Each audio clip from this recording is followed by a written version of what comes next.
You're watching South Asia Newsline, and here are the top stories we are tracking for you on Friday, the 9th of May. Pakistan escalates tensions with fresh attacks. India strikes back. South Asian nations urge restraint as tensions flare between India and Pakistan. And Bangladesh's former President Abdul Hamid leaves country.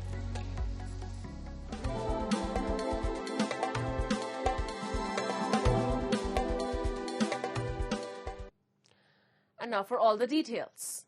Tensions escalated between Islamabad and New Delhi after Pakistan launched multiple drones and missiles across civilian and military installations across the western sectors, which was retaliated in similar manner by India. We have a report. Tensions reached new heights between Islamabad and New Delhi as Pakistan launched aerial attack targeting both civilian populations and military installations across India's western border. In a special press briefing, India reported that, on the night of May 8th to 9th, Pakistan targeted civilian populations and military installations from Leh in Ladakh to Sir Creek in Gujarat using drones. A military spokesperson added that the drone infiltration occurred at 36 locations across the western sector, using 300 to 400 drones, initially identified as Turkish-made Asis Guard Songar drones, aimed at gathering intelligence about India's air defense systems. An armed Pakistani UAV also tried to attack the military station in Bathinda, but the attempt was thwarted by Indian forces, said Wing Commander Vyomika Singh, the military representative at the briefing. Indian Foreign Secretary Vikram Misri said the Indian response to these intrusions and attacks was carried out in an effective, proportionate and adequate manner. He added that Pakistan's farcical denial of these attacks is another example of the Pakistani government's duplicity. Pakistan military carry out multiple violations of Indian airspace along the entire western border with an intent to target military infrastructure. Pakistan military also resorted to firing of heavy caliber weapons along the line of control. Along the international border and line of control, drone intrusions were attempted from Leh to Sir Creek at 36 locations with approximately 300 to 400 drones. Indian Armed Forces brought down a number of these drones using kinetic and non-kinetic means.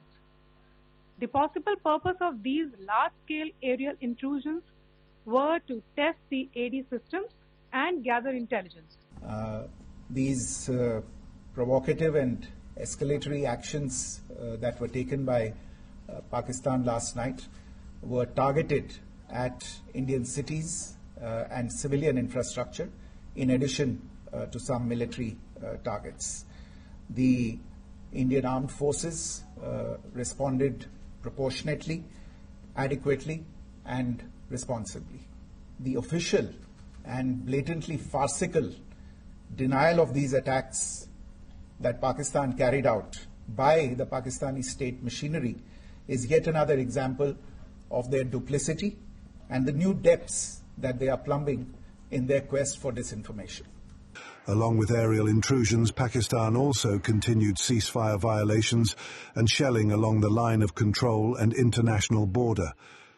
According to initial reports, 59 fatalities have been confirmed so far in Pakistan's shelling across Jammu and Kashmir, with Poonch district being the most affected. The visuals showed extensive damage to infrastructure, including temples, gurdwaras and mosques. However, residents across the border towns have appeared unfazed, expressing faith in the government and security forces.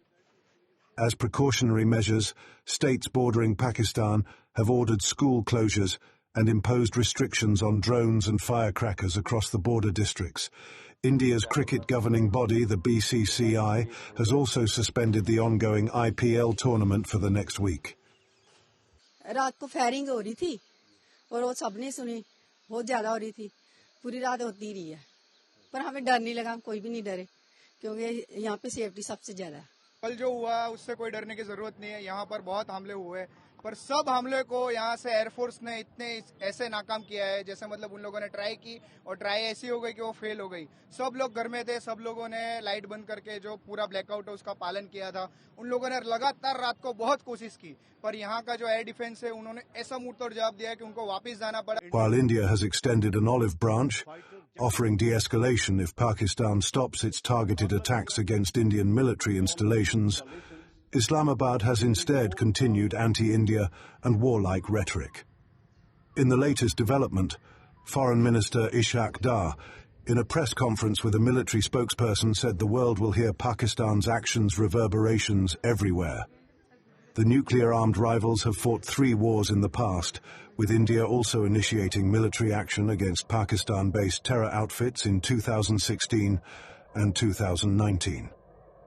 However, the recent tension between the two neighbours is the worst standoff since 2001, when India and Pakistan were at the brink of a 4th war. And as tensions escalate between India and Pakistan, South Asian countries have reacted to the development, with many calling for restraint from both the countries.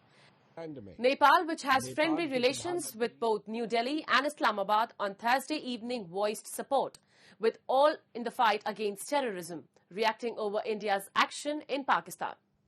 Expressing Nepal's stance on the matter, the country's foreign ministry in a statement further said it will not allow any inimical forces to use its soil against its neighbouring countries. It, however, also raised concern over the escalating tension between India and Pakistan and urged for restraint from both countries. Notably, a Nepali national was among the victims who were shot dead by terrorists affiliated to a proxy of Pakistan-based terror outfit in India's Pahalgam. In a similar stance, Sri Lanka has said it will remain neutral over the tension between India and Pakistan. Colombo said it remains firmly committed to a non-aligned policy and will not intervene in the regional, political or military disputes. Bangladesh, which is currently under an interim government, said it is closely observing the evolving situation in India and Pakistan, urging both the countries to remain calm, show restraint and refrain from taking any steps that could further aggravate the situation. The Bangladesh Foreign Ministry further said, for regional peace, tension should be diffused through diplomatic endeavours.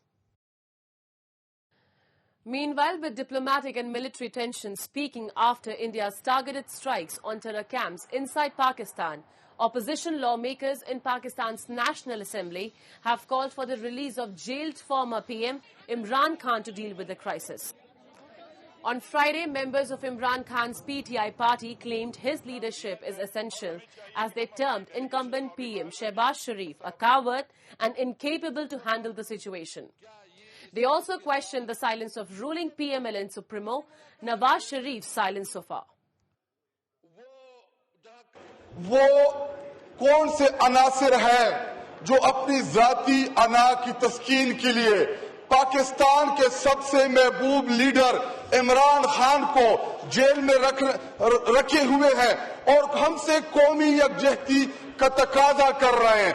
और मैं आपको और इस Ivan को बताता हूं, अल्लाह की कसम हल्फन कहता हूं कि मेरे और आपकी तकरीरों से कोई कौमी यकजहती नहीं आएगी जब तक इमरान खान को जेल से बाहर नहीं आएंगे। कौम आपके साथ नहीं खड़ी, लेकिन जब आपका वजीर आजम, जब आपका लीडर बुज़दिल हो, वो मोदी का नाम ना ले सके, उसको आप क्या पैगाम दे रहे बॉर्डर पे लड़ने वाले उस जवान को? Local media reported PTI also filed a petition in a Pakistani court on Friday for the release of Imran Khan due to the fear of a drone attack on the prison where he is kept amidst tensions with India. Moving on, a recent United Nations Development Programme report has revealed that 90% of Afghan households experienced economic shocks in 2024 due to the ongoing humanitarian crisis. Of these, 65% were directly impacted, a 35% increase from 2023. The report warns of deepening socio-economic challenges, especially for women and rural communities, with 9 out of 10 households losing income sources, jobs or productive assets forcing families to cut consumption and spending. Food insecurity now affects the 75% of the population, with rural areas home to 71% of Afghans lacking basic services like healthcare and sanitation. The European Union also warned that ongoing restrictions on women and girls could cost Afghanistan over $920 million between 2024 and 2026. The UNDP has called for urgent international support. Addressing gender disparities and enabling inclusive policies are crucial for Afghanistan's recovery and long-term stability.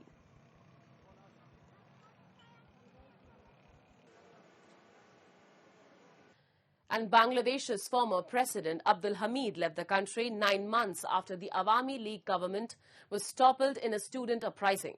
He left the country on a Thai Airways flight around 3 a.m. local time, a local news portal reported on Thursday. After the fall of Sheikh Hasina's government, some of the senior Awami League leaders are in prison. Some went abroad and rest are absconding. Many leaders have been charged with various crimes, including murder. Abdul Hamid, the two-term president of Bangladesh, is also facing a murder case. Many Awami League leaders have been arrested at airports, land ports or border areas while trying to flee abroad. But it is believed that the government has allowed this senior politician to travel abroad. Sheikh Hasina fled to India after the student-led uprising on 5th of August last year. An interim government was formed under the leadership of Nobel laureate Muhammad Yunus. Abdul Hamid had not been seen in public since then. This comes as Hasina's rival, ex-PM Khalida Zia, returned to Dhaka after medical treatment in London. Her son Tariq Rahman, in exile for 17 years over cases filed under Hasina's rule, now serves as BNP's acting chairman from abroad.